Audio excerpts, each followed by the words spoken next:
All right, guys, welcome back. Today we're going to do another one-shot of Peter Parker, the Spectacular Spider-Man, issue number 61 from 1981. Cover, not that spectacular, must say. Even the lettering is pretty basic. And I really don't know why there is a Spider-Man image behind Spider-Man getting blasted. I mean, it looks a little bit weird. That being said, I really don't care about that too much. Because it's what's the inside that counts, right? I always like this, Spider-Man being, here. It's cool. Right off the bat, the art is great. A lot of detail, a lot of backgrounds. Great, I love it. By Bill Mantlo and Ed Hannigan and Jim Mooney and Roger Stern. And Spidey is, I also like that artists are using different kind of angles with Spider-Man, from top down and then, him swinging from side to side. It's really cool. Again, details, stuff on the ground here, even in the inside of these windows here as well and on the rooftops. Detail. Love it so much. Anyway, so but then you see something here. There's a kid climbing with bed sheets and then he's falling. And of course, Spider-Man doing this Spider-Man thing. And he saves him. He says, "What are you doing?" He says, I was playing Tarzan. I wasn't playing Tarzan. The kid stuff. I was trying to climb down the side of my building like who? Like you, Spider-Man. Yeah, I mean, you're tough. The way you walk up walls and swing on webbing, I was trying to do like you do when the sheet ripped. But then Spider-Man says, well, I have powers, right? And that's the reason that I can do all this stuff. And he says, you see, you're not listening. I have special powers which makes me Spider-Man. No one else has them. What about Spider-Woman? Maybe I should have let you fall. Look, what I'm trying to tell you is that you could hurt yourself to do what I do without spider powers. Believe me, sometimes I wish I didn't have them. You're just saying that. No, I mean it. I wish I could spend my time bolting down Big Macs instead of belting down supervillains. I like that, giving a little bit downtime with Spider-Man, having a heart-to-heart chat with this little young boy who is probably not older than 9 years old, becoming or want to be Spider-Man. I mean, we all want to be Spider-Man, right? Reading Spider-Man comics. So he says, giving some advice, hey, just don't do it, leave it to the superheroes. And he says, well, Spider-Man thinks, but then he going to the ESU, the Empire State University, because he is still needing some kind of a chemical assignment to do for Dr. Sloan, right? Who's the department chairman of his department. But then Spider senses tingling, and this guy is just walking into the building, right? And it's looking for someone. And it found Dr. Curtis Connor's biggest achievement, the Enervator. So probably you know or not that Dr. Curtis Connors, also known as Kurt Connors, is the Lizard, right? And he made this. But then a spider signal, this unknown person shoots light beams from its hands and it misses because it was a ruse. It was a beacon that was meant to be a decoy, a trick, if you will. But then it rips, or she, because you can see it's Moonstone, right? He said, I don't believe it. He ripped me off right off the ceiling, tiles and all. And then he realizes, says, you're a woman. Yes, I am a woman wall crawler, a warrior woman man called Moonstone. And he says, I never heard about you. So yes, this is the first time that these two met. And she says, well, Cretan, I already have battled the Hulk and Captain America. Since they're still making headlines and you're not, I assume you lost. So for those who do not know, this is Carla Sovan, who is a psychiatrist, worked for criminal underground, and became later Meteor in the Thunderbolts comic book. It was a great, good book with Mark Bagley as the artist. Fantastic. But still, I like her more as Moonstone. Personal opinion, right? Meteor, I never liked the costume. The costume changed later. But Moonstone was a great character, in my opinion. Maybe a second rate or third rate, but even.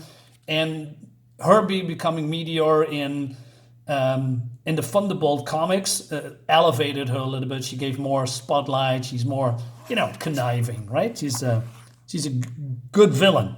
Anyway, then we have Marcy here, and Marcy Kane, graduate science student and one of Peter Parker's companion teaching assistants. And she hears the ruckus, and then Spider-Man is being thrown through the door of the glass of the door. Says, Spider-Man, what are you doing here? And said, Marcy, get out of here before you will pay for delaying me, Wallcrawler. And it's, oh no, Moonstone crashing through the door, smashing it. And then it says, Marcy, get out of here. And she says, how does she know that I'm Marcy? And then he webs her helmet or her eyes or glasses, I guess. Spider-Man, are you insane as well, insufferable? I need only remove my mask to regain my sight. You didn't expect, did you? Unlike most supervillains, I have no so-called secret identity to hide. Being Moonstone is enough. And then she does some kind of a light blast, and then, oh no, Marcy's being hit. And Spider-Man, groggy, but then knows that he needs to apply CPR because Marcy is not breathing. And meanwhile, Moonstone is flying away with the contraption. And Spider-Man realizes that if the cops are finding him here, he will be to blame, right? So he's using his web to, get his bag and then changing into Peter Parker while still, doing CPR. And he says, call an ambulance. This woman is in shock, right? And then we go to elsewhere where we see Biff Rifkin with Deborah, who has a thing for Peter, right? Although she's now dating Biff, and seeing that Marcy's been taken away by the ambulance. And she says, what happened? She's hurt. She suffered some kind of a shock and mild burns. But it could have been a lot worse if Parker hadn't come along.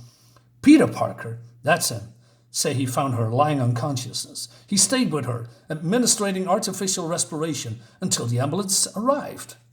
She's watching shock ads. What do you know? Old Petey's a hero. Yeah, Biff, he is. And yet, although she's dating Biff, she still says, oh man, Peter's the nicest guy I ever known, but he have never have time for me. He's always breaking dates, always letting me down, always off somewhere else at those very moments where I need him the most. Dude, you're dating Biff. What are you doing? Poor Biff. Anyway, so Peter is giving some kind of a statement about what happened, right? But then they found some kind of a spider signal and they, put the blame on Spider-Man. But Peter says, no, it's not Spider-Man because that is not in his wheelhouse. I'm sorry, not Spider-Man, but Curtis Connors, right? And Peter says, hey, can I get out of here because I need to do an assignment? All right, so the police let him go.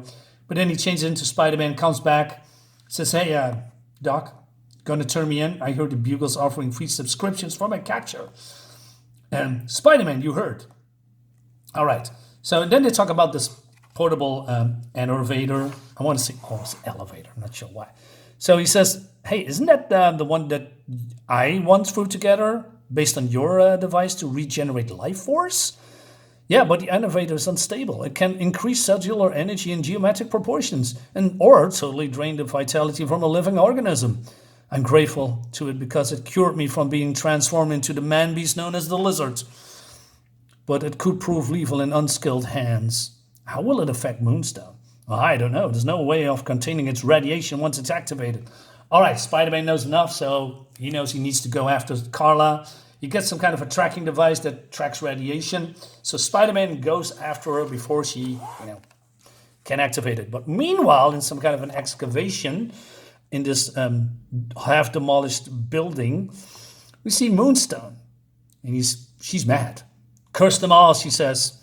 All night I have been attempting to contact various arms of the underworld criminal organizations to whom Moonstone could offer her services. But one after the other, they have turned me down. I am sure because I'm a woman, trying to gain acceptance in the enterprise dominated by men. I must work for someone. I always work for someone. First, there was the criminal mastermind, Dr. Faustus. I was his gun maul. That's a cool name, gun maul. His mistress, his pupil. Mistress? Really? This fat bloke? Anyway, Captain America defeated Faustus. I was forced to go elsewhere for the power I craved. I found it wasting away at the hands of the original Moonstone. Using my hallucinogenic gas and certain techniques I learned from Faustus, I induced a hyperpsychosis in my predecessor.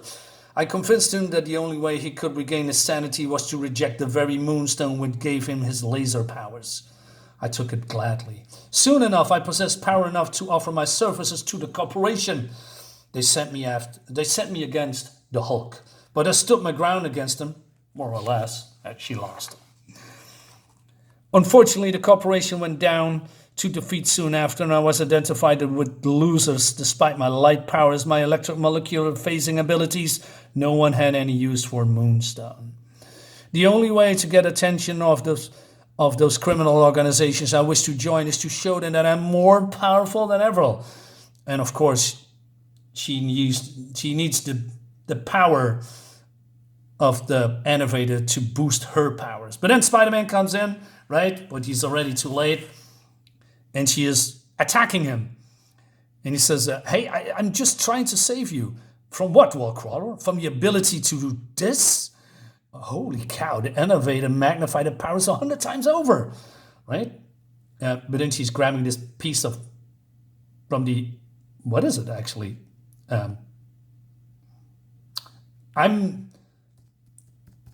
This machine. Forgive me if I don't know this. I know what it is, but I cannot come up with the name because English is not my native language, right? Anyway, so she throws all this stuff at him, captures him even, right? With this threads torn from the tractor. Is this a tractor? Is that how you say it? No, it's not a tractor, right? Anyway. But then spectacular Spider-Man doing something really spectacular. I mean, no pun intended, but this looks incredibly cool, I think. You know, this motion of Spider-Man going from left to right, swinging, and then kicks her in the face. And I like her being falling back with the hair flowing. But then also ripping off this innovator from her back. And she's, in shock. And she goes limp. The withdrawal of the innovator's power causes every fiber of her being to scream in anguish. And she says, "It's not fair." Sorry, I know it hurts you a lot worse than it does me. And Spider-Man wants to turn this thing off, but then she still has power in her, right? I may not be as powerful as the innovator, but I'm far from being beaten. And then the cops is going to this contraption thinking that's a bomb, right? Spider-Man's still battling her, right? Curse you, Spider-Man. Now the police will retrieve the innovator before me. Lady, you're making me wish I'll let you keep the blasted thing. If you were lucky, its radiation might have only killed you. Liar! The innovator made me feel more powerful than ever before. He knows he cannot talk to her because she's, too far gone. But then cops are falling down because of the radiation. And Spider-Man senses, my spider sense is going bananas. The innovator's releasing radiation all over the place. I got to shut it down, but Moonstone would let it near me. You all that stands between me and unlimited power, Spider-Man. You won't stand there for long. But then by blasting this crane, it falls onto this crowd, that's been, already here looking, because they are curious. Ads. Sorry. So I like this, right? So, and before it falls, Spider-Man catches, doing the heroic stuff with his webbing, and he barely can alter it, but then he swings and using his last power to throw it away onto none other than Moonstone. You thought you'd reach the innovator while I was busy with the crane, didn't you, Moonstone? Well, here's a spider flash for you. You blew it, lady. Moonstone's out, but there's still a major problem. From the way my spider sense is screaming, I say it's only a matter of seconds before the innovate overloads. Not even Doc Connors knew what would happen, but I'm beginning to guess. So he uses his weapon, throws it into this abandoned building, and then it explodes, right? And son of a gun, the innovator caused the building to collapse. Moonstone doesn't know how lucky she is, but I expect the warden will tell her. But then Marcy is here later at the St. Luke's Hospital telling the story that Spider-Man, was saving her from some crazy woman in a wild costume. Well, that fits the story. Has been able to piece it together, Miss Kane. We got Moonstone, so I guess Spider-Man's in the clear. All right, so Peter comes in, gives her some flowers, right? Peter, I've given you a hard time since the day you got into grad school. I'm sorry. No apologies necessary. We both under a lot of pressure. Peter, you know what I wish? I wish it that it had been you who'd been zapped by Moonstone instead of me. Huh? I should have known. For a minute, I thought I almost detected warmth emanating from Miss Marcy Ice Cream King. Hey, Peter, that was a joke. A joke from you. Not bad for a first try. Give me a chance, maybe I'll get better at it. A chance, lady? You got it. That's the end. And so it begins again. All right, another cool one-shot. Really liking it. I'm going to do more of this because there's a lot of one-shot. I mean, there's an underlying story, you know, at the ECU, right? And Marcy and Biff Rifkin and all that stuff. But still, all these one-contained stories, I think it's really fun. So more is coming, guys. Let me know in the comments what you think about it. I see you next time. Bye-bye.